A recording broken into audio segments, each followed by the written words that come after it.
Hello दोस्तों, बहुत अच्छा लगा आप लोगों से मिलकर।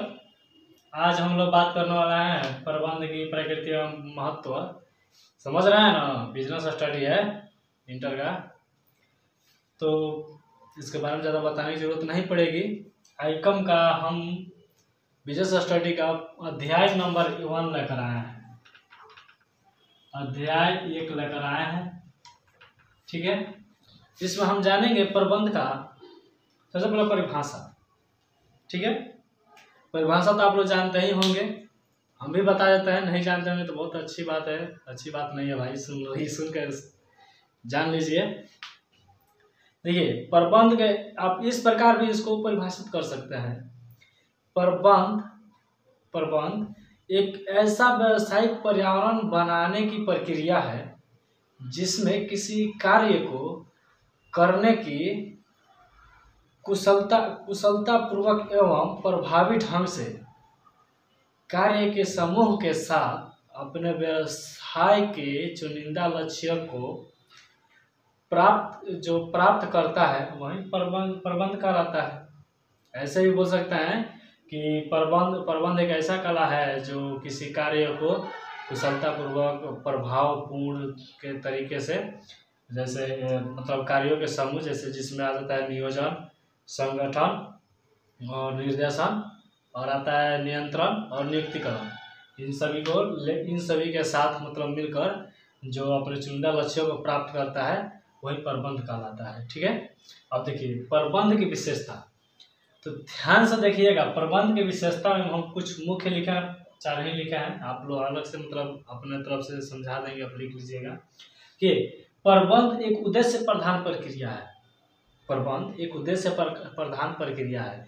इसका जो अपना उद्देश्य फिक्स करता है, उसको ये कोशिश करता है कि हम किसी न किसी तरह पूरा अपना जोर लगा देता है कि इसको हम किसी न किसी तरह प्राप्त कर लें।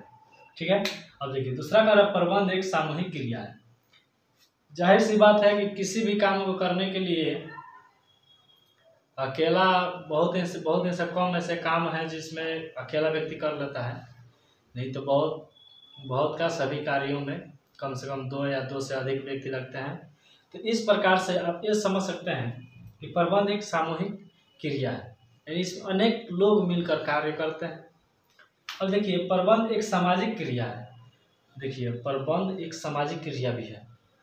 ठीक है, अब समझते हैं कैसे सामाजिक क्रिया है। दोस्तों, आप किसी व्यवसाय में गए होंगे तो वहाँ पर आप देखे होंगे कि अनेक प्रकार के लोग रहते हैं। उनकी कैटेगरी भले अलग अलग रहती है। वो एक रहता है जो उसका नियम बताता है, तो कोई उत्पादन करने में उसकी मदद करता है, कोई कुछ करता है, अनेक प्रकार के कार्य करते हैं। इस प्रकार से उन लोगों के बीच जो संबंध होता है वो एक सामाजिक बन जाता है, उसे सामाजिक क्रिया कहा जाता है। अब आगे ध्यान दीजिए, प्रबंध एक व्यवहार भी है। देखिए प्रबंध एक व्यवहार नहीं होता तो प्रबंध को कला एवं विज्ञान दोनों नहीं कहा जाता। आप लोग जानते होंगे कि प्रबंध को कला एवं विज्ञान दोनों कहा जाता है। ठीक है, अब देखिए आते हैं हम प्रबंध की प्रकृति पे। प्रबंध की प्रकृति में ध्यान दीजिएगा। प्रबंध की प्रकृति में सबसे पहला और नंबर 1 पॉइंट होगा कि प्रबंध एक कला और विज्ञान दोनों है। क्या है? प्रबंध कला और विज्ञान दोनों है, इस पर ध्यान देने वाली बात है। दूसरा नंबर आप डाल सकते हैं कि प्रबंध एक पेशा है। प्रबंध एक पेशा है। और तीसरा डाल सकते हैं प्रबंध जो है, प्रबंध एक सामाजिक उत्तरदायित्व है। प्रबंध का एक सामाजिक उत्तरदायित्व है। देखिए एक सामूहिक है, दूसरा सामाजिक है, तीसरा व्यवहार है ना। इसी के आधार पर हम आप लोग को जो इसका प्रकृति है उसको बता देना है। सबसे पहले प्रबंध एक कला विज्ञान दोनों ही, सबसे आपको याद रखना है इसको। दूसरा नंबर है प्रबंध एक पेशा है। पेशा आप लोग याद रखिएगा। यहाँ पे क्रिया से समझ लीजिए, क्रिया किसी कार्य को करने की, जो किसी कार्य को करते हैं तो उसी को क्रिया करते हैं। तो यहाँ भी जो है पेशा, समझ लीजिए कि प्रत्येक दिन करता है वही उसका पेशा है। तो क्या हो जाएगा, इसकी प्रकृति में आ जाएगा कि प्रबंध एक क्या है, पेशा है। अब देखिए अगला एक सामाजिक उत्तरदायित्व भी है।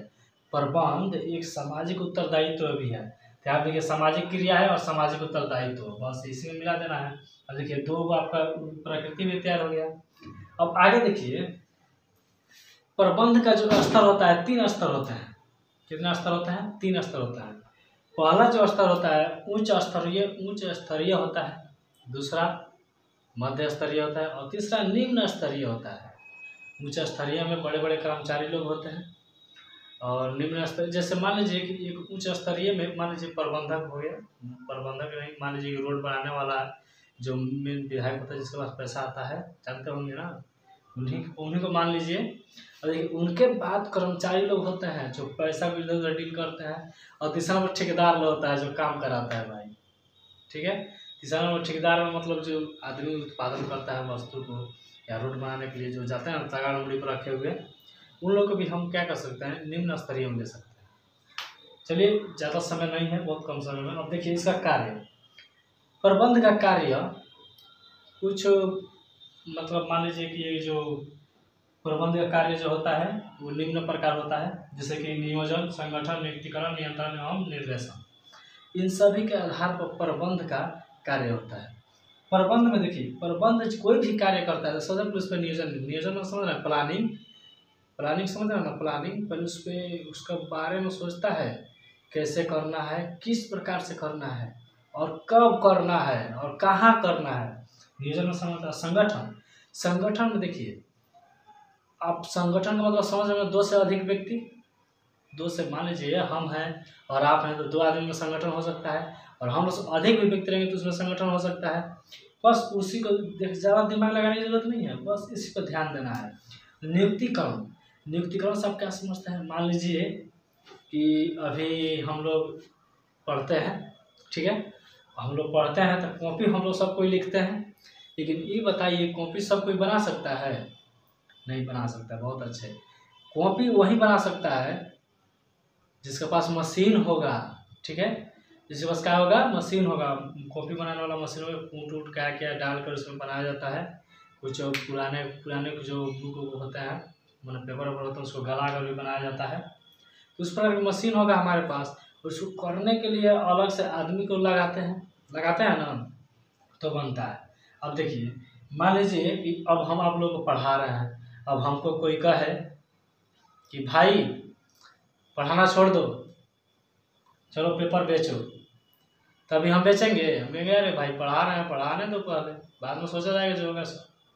ये सब थोड़ा कॉमन बात है, नहीं समझ आएगा, छोड़िए, अलग समझाते हैं। नियुक्तिकरण मतलब समझिए, किसी कंपनी में आप जाते हैं, जैसे सीए के लिए जाते हैं लोग, या किसी और मतलब जाते हैं कि उसमें क्या बोला जाता है,